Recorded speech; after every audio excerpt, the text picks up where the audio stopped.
Good morning, good afternoon, good evening, everyone, and welcome to Building and Executing Your Go-to-Market 101. My name is Michelle Eisenberg, and I'm a program assistant at the NASDAQ Entrepreneurial Center. And for those of you who may not know, the NASDAQ Center is a nonprofit that's building a better path for entrepreneurs worldwide by improving inclusion, access, and knowledge in entrepreneurship. So as you're going to see in the chat in a moment, the NASDAQ Center provides programs, resources, and exceptional mentorship to entrepreneurs across all races, industries, and geographies. Definitely make sure to check out those links and resources in the chat. And just a couple of housekeeping items before we get started. First, let us know where you're dialing in from in the chat. And second, we're going to open up for live Q&A at the end of the event. So definitely make sure to submit your questions for us in the Q&A function at the bottom of your screen throughout the presentation, and we'll try our best to get to all of them. All right, Ohio, Toronto.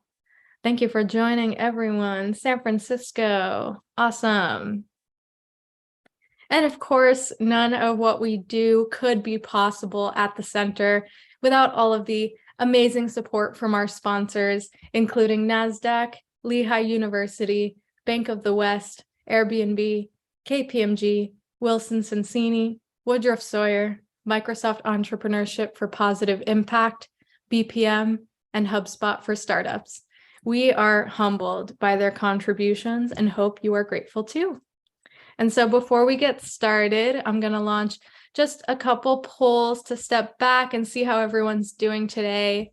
And we'll use this information for the future development of programs. All right, so this one's going to ask, how are you feeling? Fearful, anxious, surviving, or optimistic? Give everyone a few moments to respond. Awesome. Thank you so much. All right. I'm going to go ahead and end this poll, share the results. Optimism is in the lead. Do have some feelings of survival and anxiety, so we'll try and address those feelings in what we talk about today. Gonna stop sharing the results and launch the second poll. What is keeping you up at night? This tells us a little bit more about your current needs. Give you all a few more moments to submit your answers. Thank you so much. All right, I'm gonna go ahead and end this poll, share the results. Looks like sales is in the lead, marketing and finance coming behind. All right, we'll take this into account for the future development of our programs. I'm going to stop sharing this poll. Thank you. And without any further delay, please join me in giving a warm welcome to our special guest, Jana. She is a team lead growth and product marketing at Spendesk. Jana, thank you so much for joining us today. I'm going to hand you the floor. Thank you so much, Michelle, and hello, everyone. I'm very excited to be talking to you. First of all, I probably should apologize in case I'm a little bit foggy today. I just got back from holidays, so my mind is still somewhere in the forests, but I'll try to do my best. So I'm going to start by sharing my screen. And as you know, today we're going to be talking about executing and building your go-to-market one-on-one. But before we dive into it, just a few words about myself. Hopefully that will build a bit of credibility for the talk. So I am a lawyer by training, but product and growth marketer by passion and trade. And I've been devising go-to-market strategies for companies of all sorts of sizes, from a US startup to French fintech unicorn to a large enterprise such as Oracle. It's something I really enjoy doing, so hopefully I can transfer some of the knowledge and frameworks I've been using to you guys today. Today I'm proud to be working for Spendesk. We offer a B2B spend management platform that has been helping over 3,500 companies make better spending decisions. And thanks to us, they have already managed over 10 billion euro of cash on our platform since our inception in 2016. And last year was another big milestone for us. We became a unicorn, and we even got tweeted about by the French President Emmanuel Macron, which was one of the highlights of my career to this date, actually.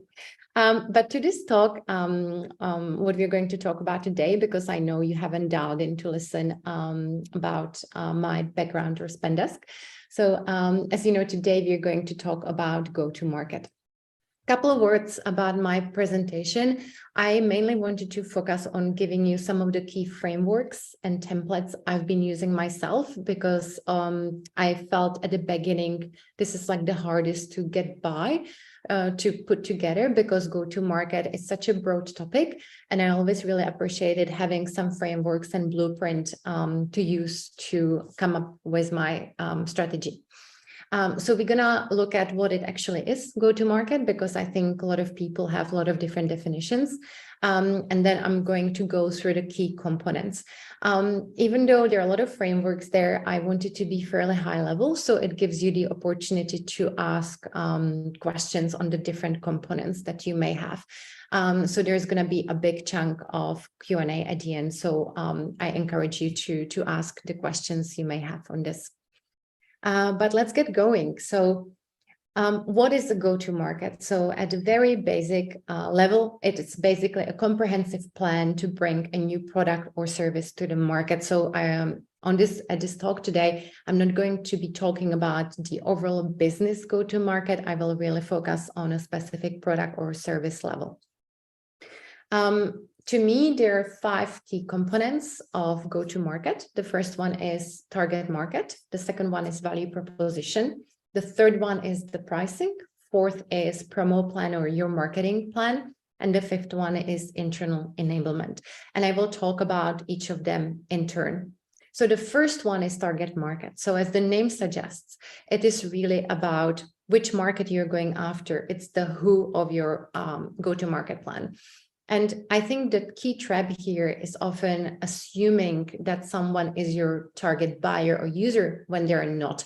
And a story I really love using to illustrate that point is by Custom Tobacco.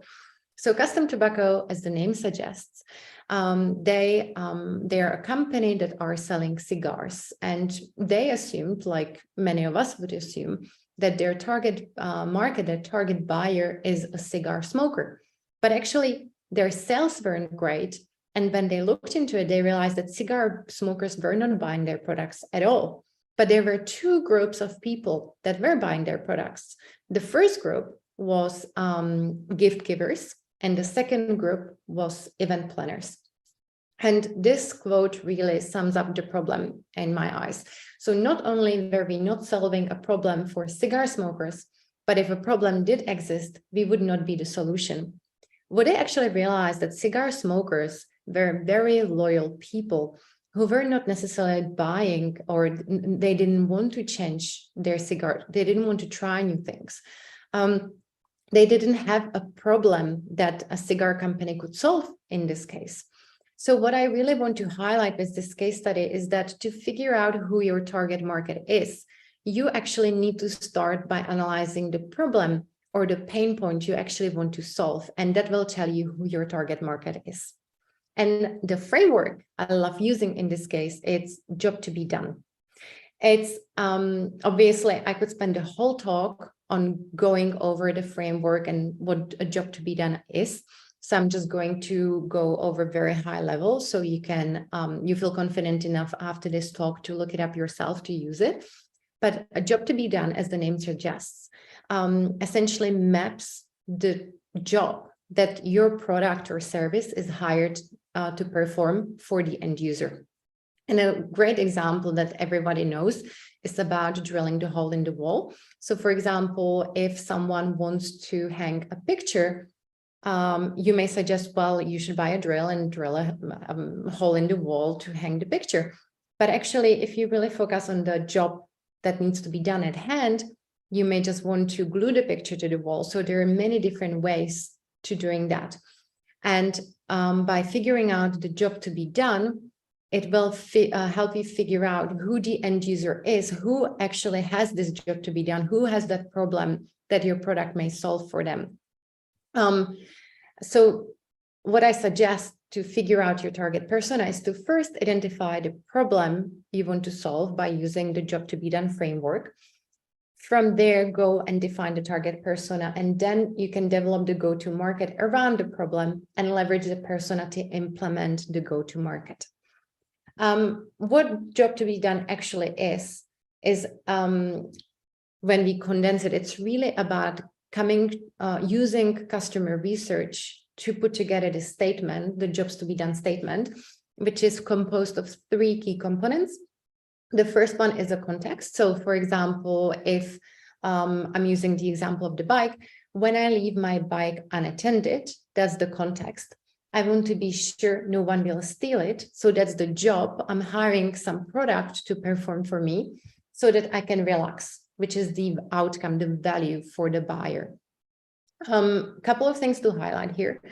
What's really important is that the solution or the job has to be solution agnostic, which really opens the door for innovation. So you don't want to say, when I leave my bike unattended, I want to buy a bike lock to protect it, because that already tells you a specific solution.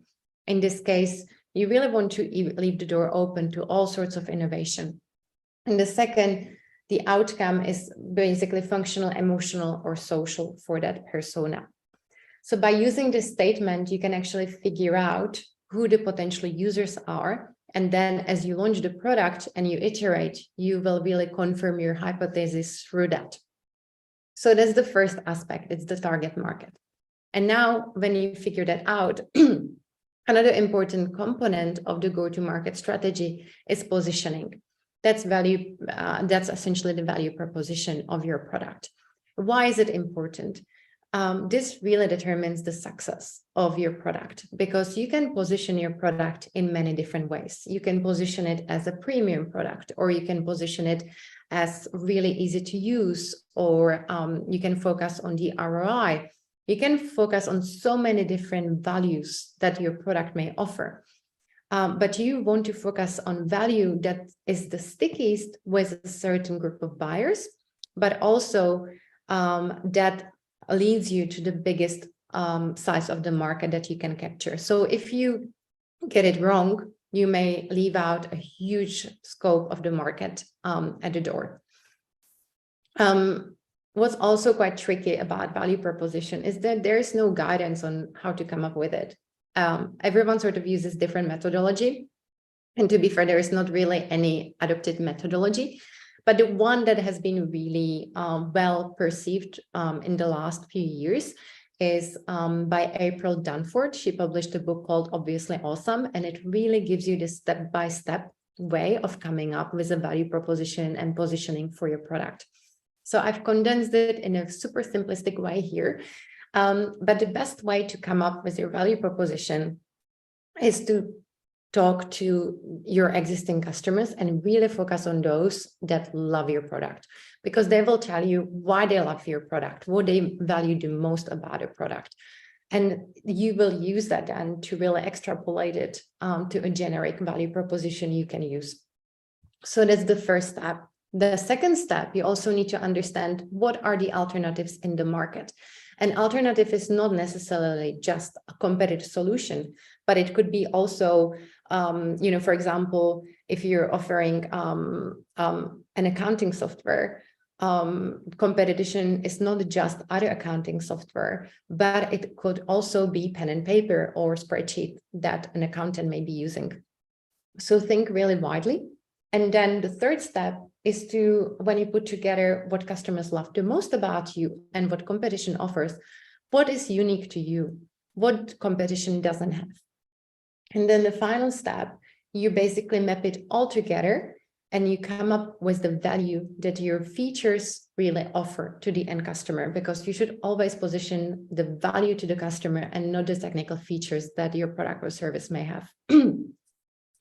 Now, this will form your value proposition.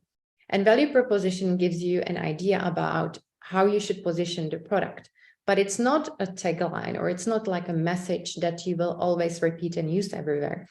It's basically the sort of baseline that then you will use to develop a specific messaging. And what's really important is be super consistent and use that value proposition across everything you do, across every messaging you do, across how you sell, across how your sales introduce the product. So they always repeat the same benefits, and it's very consistent. And that's the point of value proposition, basically creating this consistency across your go-to-market efforts.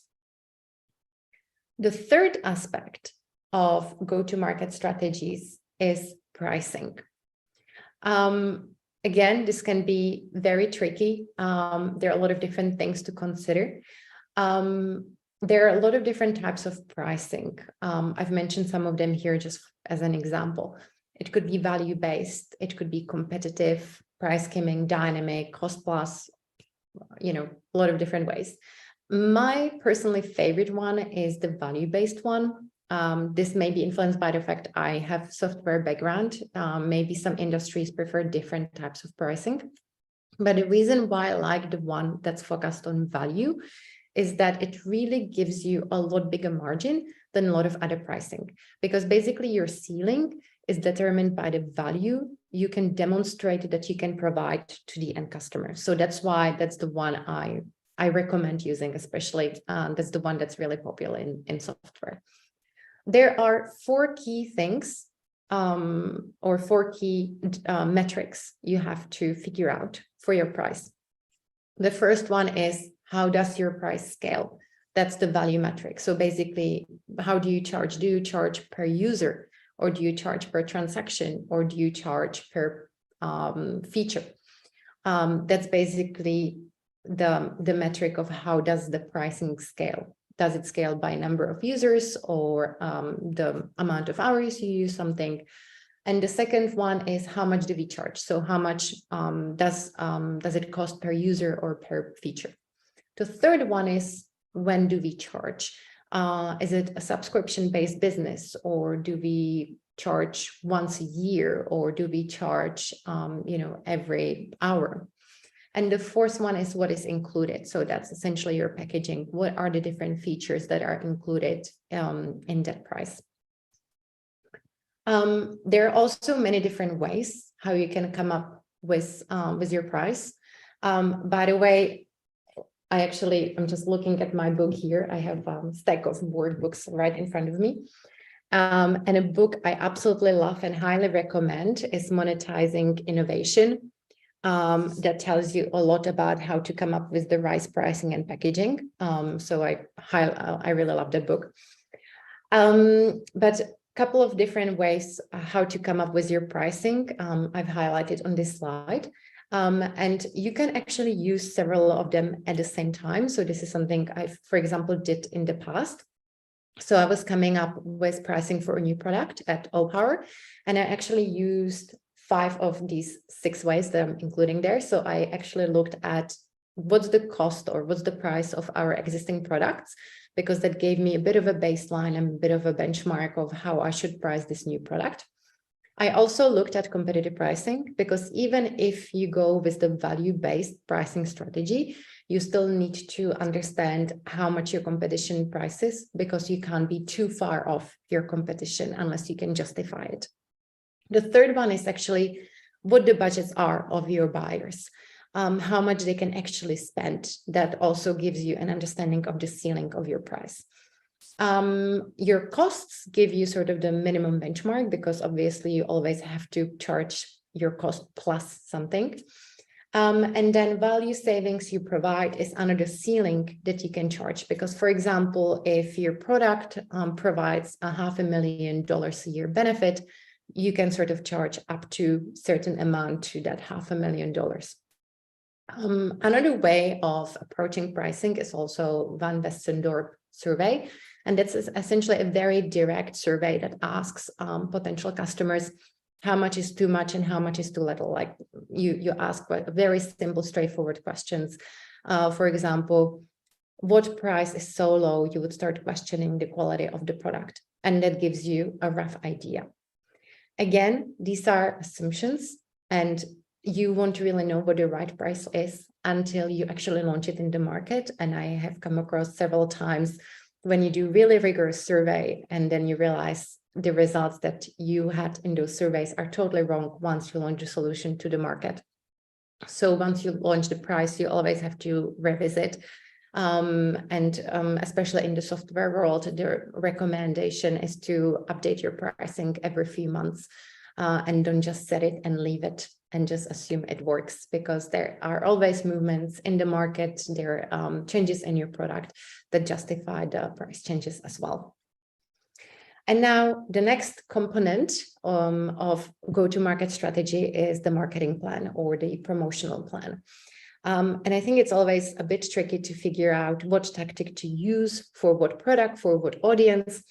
And a framework I personally really liked is to think about the friction of the product. And this is something I've taken from my favorite learning course, Reforge.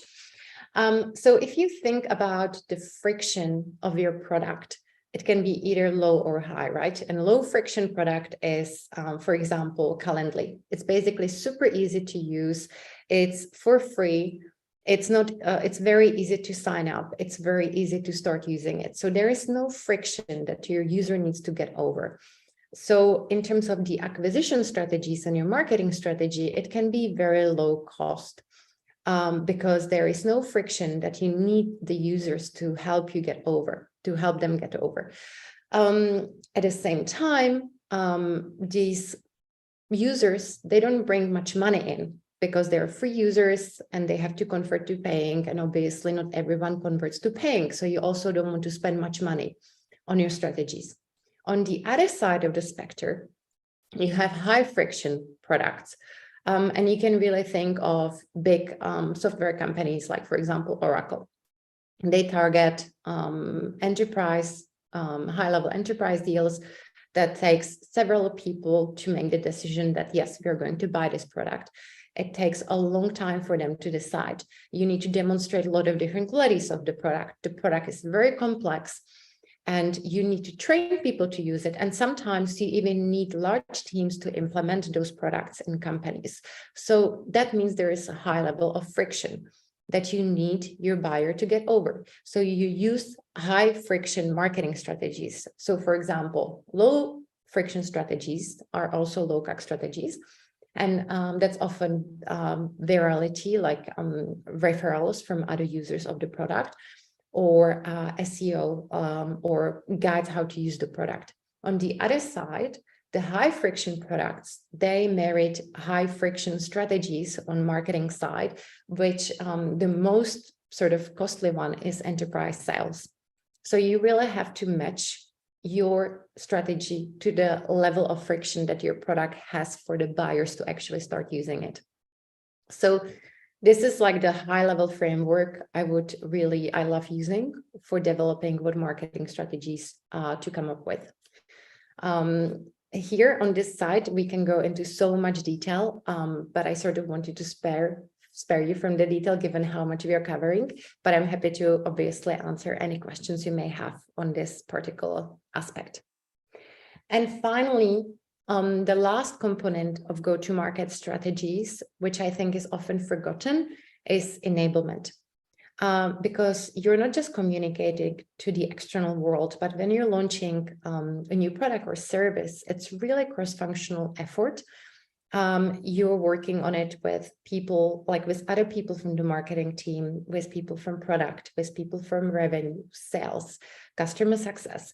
And you need to make sure that everyone communicates with customers and prospect the same way. Everyone's on the same page, that all the different pieces are ready for the launch on the D-Day. So it's super important to have this internal enablement. Often a big chunk of it is sales enablement. Typically, we would run sessions to make sure that people understand what we're actually launching. They are the technical experts on the product or service, but they also know how to position it, and they have derived materials to position it and to launch it externally. So apart from running the training with the salespeople, We also create FAQ guides or messaging docs or any marketing collateral they may need. And obviously, we want to make sure that there is company one alignment to ensure that consistency. Now, there's a few things I want to highlight on the how to create the go-to-market. The first aspect is to start early. For some products, this is actually multi-month effort to create that launch. Why is it multi-month effort? Because you actually need to do a ton of research to get to this point. For example, I mentioned the jobs to be done or the value proposition, and you actually need to do a lot of customer research and market research to start coming up with ideas of how to position the product. And then you take the idea and you test it in the market. And even when you launch it, you still have to do a bit of testing and optimization. So it's actually an effort that can take several months, especially when it's a big launch or big important product. The second one is about test and optimize. I think a common misconception is that everything has to be perfect for the launch and then you can't change anything. Versus I like to do a lot of testing before the launch, but then the launch is almost like, okay, we've tested as much as we can, but now to really understand if you're doing the right thing, we just have to launch it. And then when you launch it, you optimize it and you keep optimizing it and you keep doing research. And over time you evolve it. So don't expect that everything will be perfect on the launch day. It's just almost like a bigger opportunity to keep testing the ideas you have and new value proposition. And it's also an amazing opportunity to get feedback from real users of the product, because that's the only way to improve going forward. And finally, it is a cross-functional effort because you need input from literally everyone, and you need commitment and alignment across everyone and across every team. So don't work in silos, and from very early on, make sure that you work as a member of like a smaller team that has the key functions represented. That's really, to me, one of the keys to a successful launch. I have a blog where I write about these topics, and I think a blog post I've written that's closest to the topic we've covered today is the SASE checklist for product launches. So there is a link that you can go to, and I really have a spreadsheet that highlights every single thing you need to think about when you're launching a product. Obviously, that's something you want to modify for every launch, because you don't want to do all the big steps for a very small launch, but it's pretty comprehensive. So hopefully that's something that will make easier to follow the different frameworks. And yeah, otherwise we can open the floor for questions. And if you have any questions after this event, I really encourage you to send me a message later. Awesome. That was so great. So many great frameworks. Thank you so much. So let's just jump right into the Q&A. You gave a really great framework for determining your target market. And we have an entrepreneur asking, how would you go about targeting a specific market without entirely excluding others? So like, how much should your business reinforce who the intended end user is versus like encouraging more universal applicability? Yeah, so that's a great question, because I think that it's really hard work, but basically with go-to-market, the more specific you are, the better. Because if you're very generic and you're trying to hit everyone, no one will buy it, because you just don't really speak to their particular pain points and problems and situations. So like a way to make our life a bit easier is that try to create as much generic stuff as you can and then just adapt it to each specific market. But the trick is that you can't be too generic. So you always have to exclude someone. But the best is to start with like a very generic basis, because the pain points often are very similar. So for example, we're just launching a new product, and I created a landing page that sort of speaks about the pain point generally. But then I, for example, adapted to marketing audience by just like putting in a few keywords for marketing. Okay. That does the trick. But yeah, you basically can't be too generic though. You really always want to be very specific to every buyer. Mm-hmm. Awesome.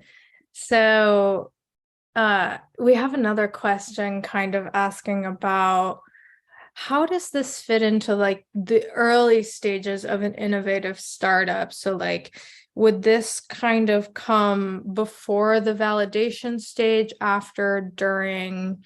How does validation of your offering kind of fit into this?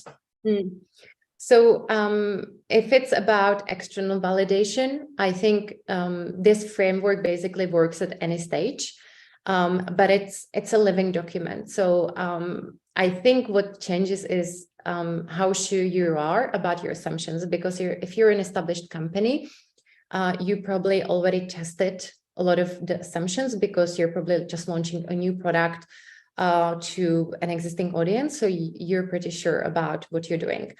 But if you're an early stage or innovative startup, you probably don't know much about your market yet. So you just have to do a lot more testing. And I would suggest to basically use the same approach, but be really focused on optimization and always focus on minimum viable everything.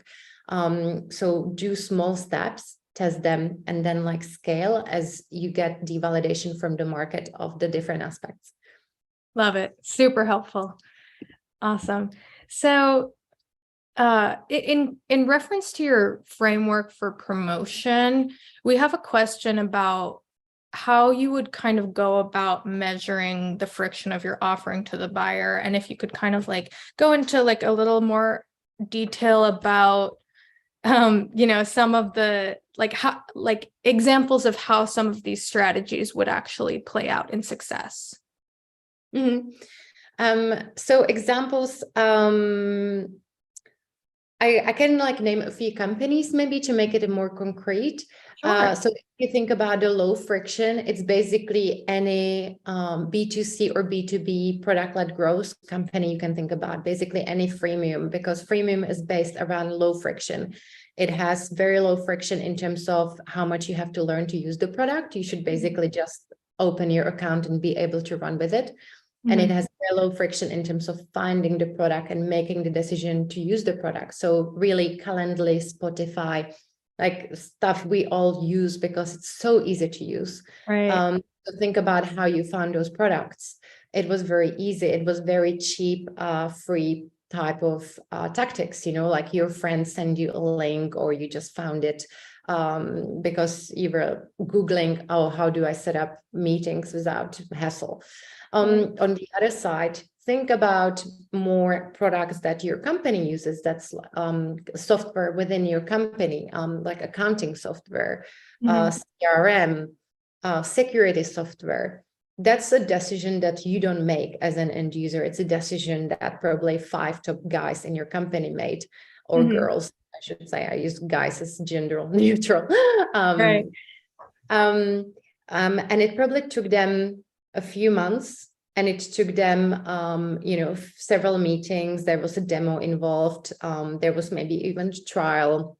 Then people had to sit in training to actually use the product. It was super high friction because it took a lot of effort on the buyer side to use it. And in that case, you really have to demonstrate that the solution is great. It has all the benefits. So you have to have a lot of content to do that. But you also have to support that content with people like salespeople or pre-sales or technical assistants to really explain to those buyers what the product does and how it's better than the competition. It's a very complex decision. So I hope this highlighted a little bit more Yeah, super great examples. I think that's really helpful. Thank you. Now we have a few questions here about how you would go about pricing. So one here is, asking about commodities products, and you've talked a lot about, product examples. We also have another question asking about beta versions of your product. So, something that has value for the customer, but may have some small bugs. Like, how would you go about pricing this and kind of communicating that? So that's a good question, because beta versions, typically it's already, I think unless it's like the first product of your company, beta versions are typically part of an existing packaging already. So the way I would approach it is that you don't really charge for the beta version. You just launch it to customers who already have that particular package. And then if the product proves particularly useful, then I would consider it in the repricing exercise that I suggested companies should do every few months, especially on the software side. So you would already reprice the packaging that includes the product that used to be beta version with that beta version in mind. Okay, that's super helpful. Awesome. Thank you. And so kind of going off of that, how would an entrepreneur kind of change the way they're thinking about this for more of like a service-based business?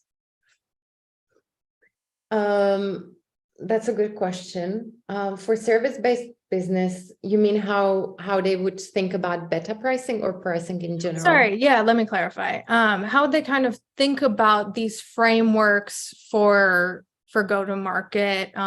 Does it is it kind of the same as like a more of a product-based company? Are there different, considerations that they should take into account? That kind of thing. Good question. I don't have as much experience with service side. I have to admit and be transparent. But I think what's the key difference is that with service, you have human component is a lot bigger. You always have people involved. So I think you have to probably have more certainty about the revenue that's coming in. And the number of people that will be required and the seniority of people that will be required in those services. But I must say, I don't have a great answer for this one. Sure. No, that's super great. And, so kind of switching gears here then, back to more of like a product-based business. This is kind of like a question about how you would balance your work as like a leader of this business. So like, building your go-to-market, there's a lot of details that go into it. Like you said, it can take a lot of time. How would you kind of go about working on your go-to-market strategy in parallel to building the product? And if you could share some examples of, success cases. Yeah, so I will use a case study of when I worked on a new product at Opower, because it was really fully end-to-end, so I can be more concrete. Awesome. So there, basically with product management, we noticed that there was a need in the market for a new product. And there was nothing on the market that would actually meet that need yet. So I started by doing a market requirements document, which is a type of research to really understand, well, is there a need in the market, first of all? Secondly, is there willingness to pay to cover that need? And thirdly, are there, what are sort of the existing solutions in the market if there are any? So I did that research. I spoke with, a lot of potential user and customer interviews, just general market desktop research, market sizing, stuff like that.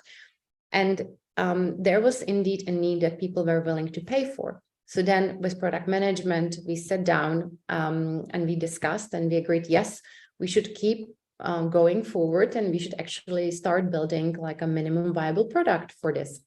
So the product team started figuring out how to build that product exactly. And I kept doing research to better understand the market for it.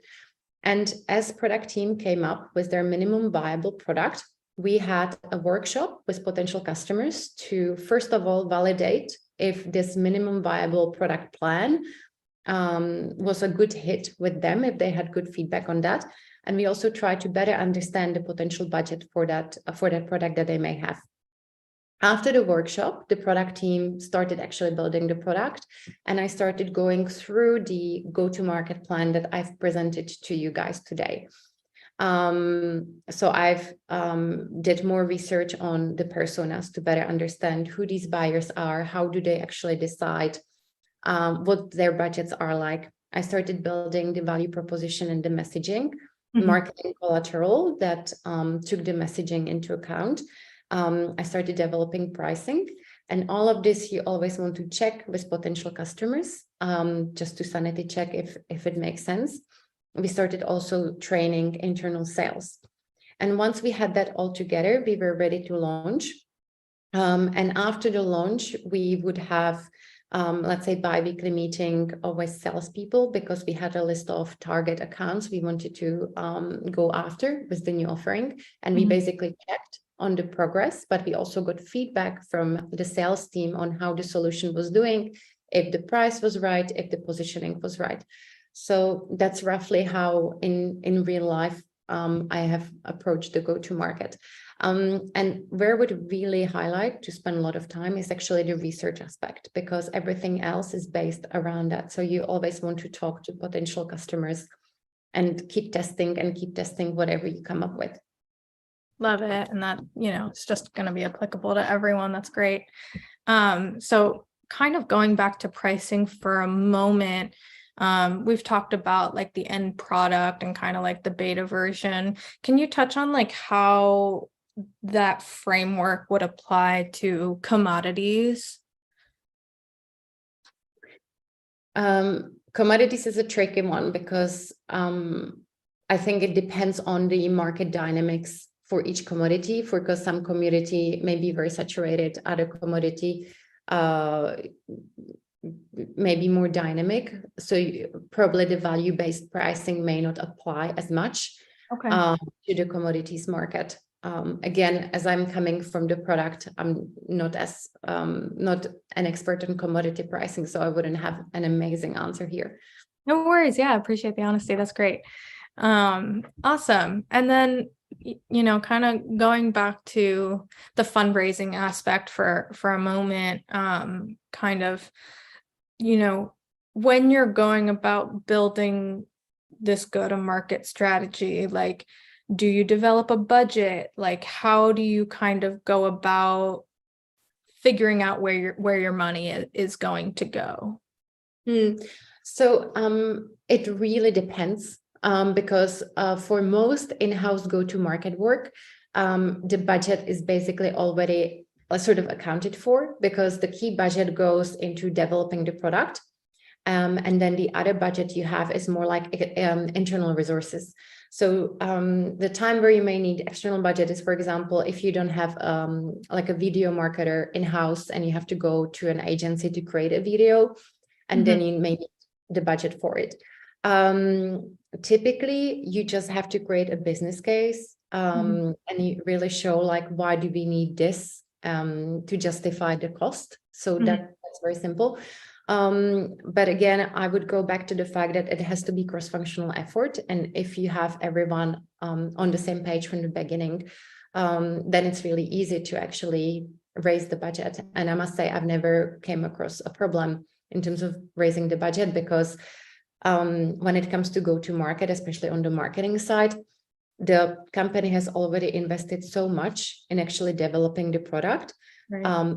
To get an additional 5K for a video, for example, is never a problem. Okay, yeah. Awesome. That makes sense. And so kind of touching on the research aspect for a moment, we have a couple questions there.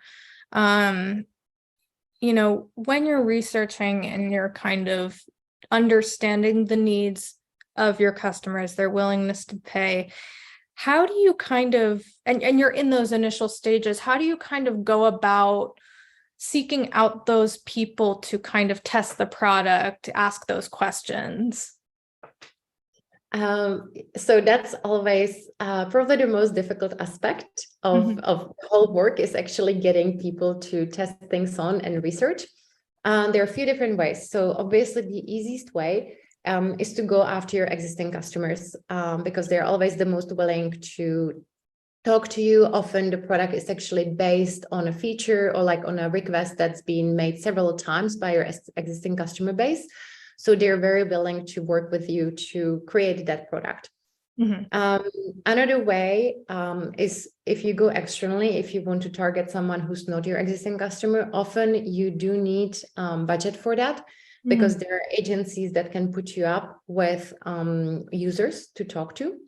Another way is, for example, painted door testing. So you can put on your website, you can pretend the product already exists, and people sign up to use the product, and basically you use that wait list to contact those people to get them to test or to get feedback from them. So those are 3 different ways how to get users. And sometimes you may also want to do surveys. But again, if you want to go externally out of your company, you would have to partner with a user research company, and that could be quite pricey to get insights. So it depends on how much budget you have for the research phase. Okay, great. Super helpful. And so then just before we jump into the next question, are you able to stop sharing your screen and we can just go into like a Brady Bunch kind of format? Of course. Yeah, no worries. Awesome. And so just another question in the research realm. This is an interesting one. For a physical product startup, there's a lot of risk in buying inventory before launching the product. Would you recommend using like a Kickstarter or some other platform like this where you can gauge interest, get an initial group of customers before placing your first product order from the factory to like develop inventory? Yeah, I think that's a great idea, because that's something we've sort of done just to test interest in the market for specific products. And that's basically what I mentioned with the painted door testing. You sort of allow customers to make orders ahead of time, and then you can better judge after a couple of months, based on like the demand, how much you have to order going forward. So yeah, that's exactly what we what we do in the software world with product door testing, or painted door testing. Perfect. Love it. And so kind of switching gears a little bit towards like how you would kind of like assess your go-to-market and like measure its success. We have a question here asking, what are the solutions you use to capture data, and what is the key data that we should be capturing for the business to kind of assess the success of the go-to-market? Yeah. So first of all, in almost every company I worked at, we've never had amazing data to follow go-to-market. So I think the first thing to admit is like often it's actually really tricky to capture the data of a good go-to-market. And second, to me, it's not as much about solutions. Like, for example, today we use Looker and Amplitude, but to me, it's really about having resources internally to actually dig you the data, because we still need data engineers to be able to pull the data from the different systems into Looker or Amplitude.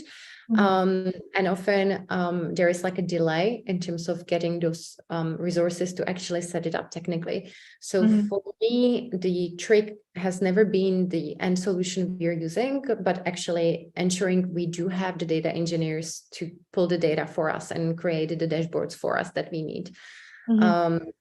Did I answer all the aspects of the question? Yeah. That was super helpful. Thank you.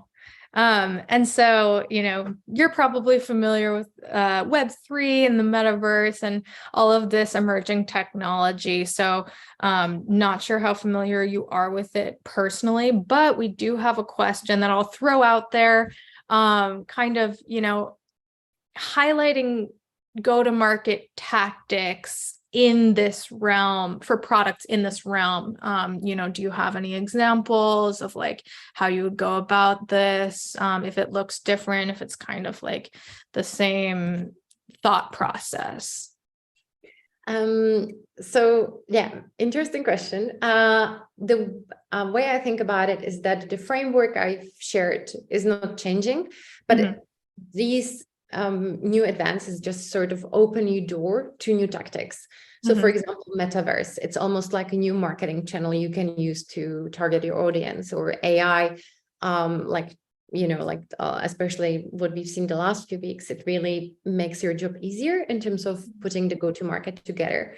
So I wouldn't think about it in terms of changing the framework, but just opening up new channels or making aspects of it a little bit easier to implement so you can automate the tasks. Awesome. Yeah, that's great.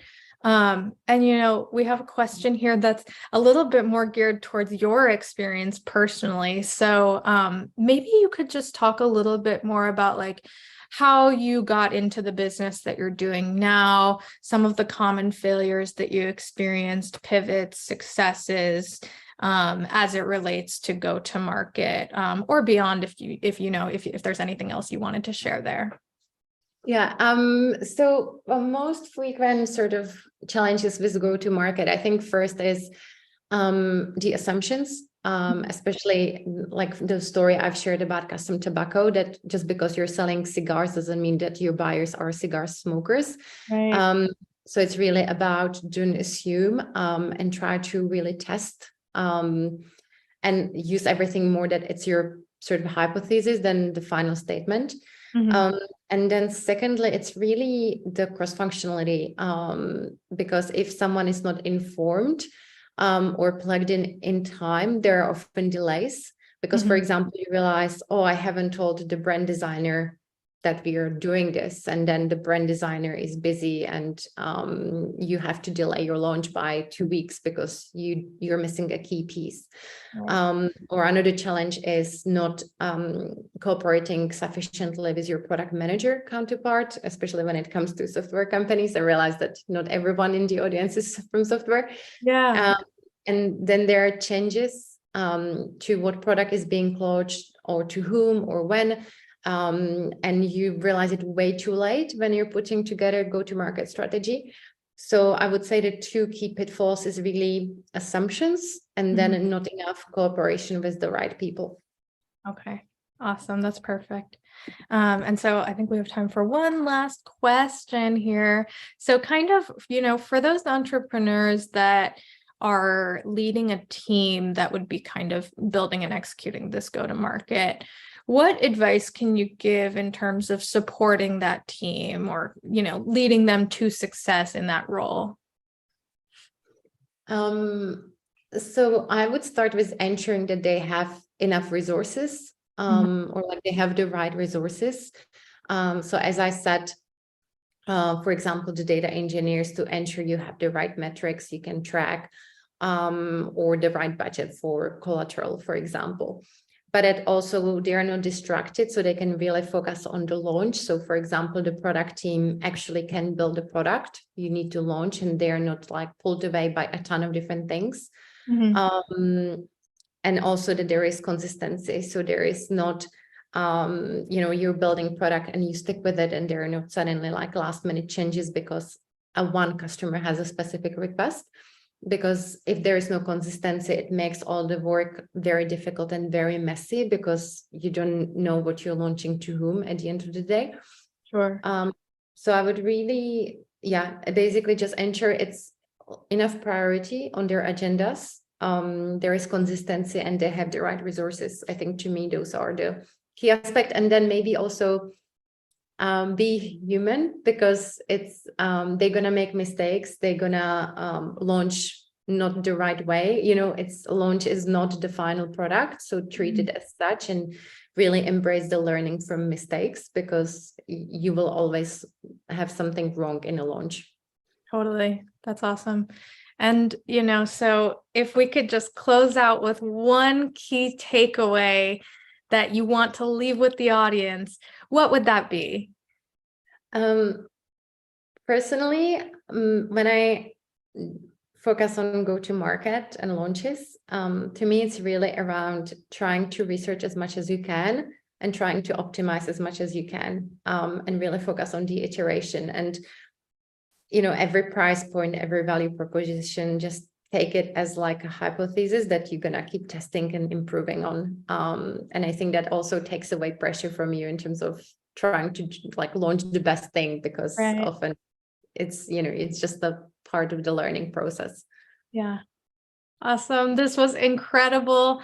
Thank you so much for taking the time to speak to our community, share all of these insights, and set just such an incredible overview on behalf of the NASDAQ Entrepreneurial Center and everyone in attendance today. We sincerely thank you for joining us.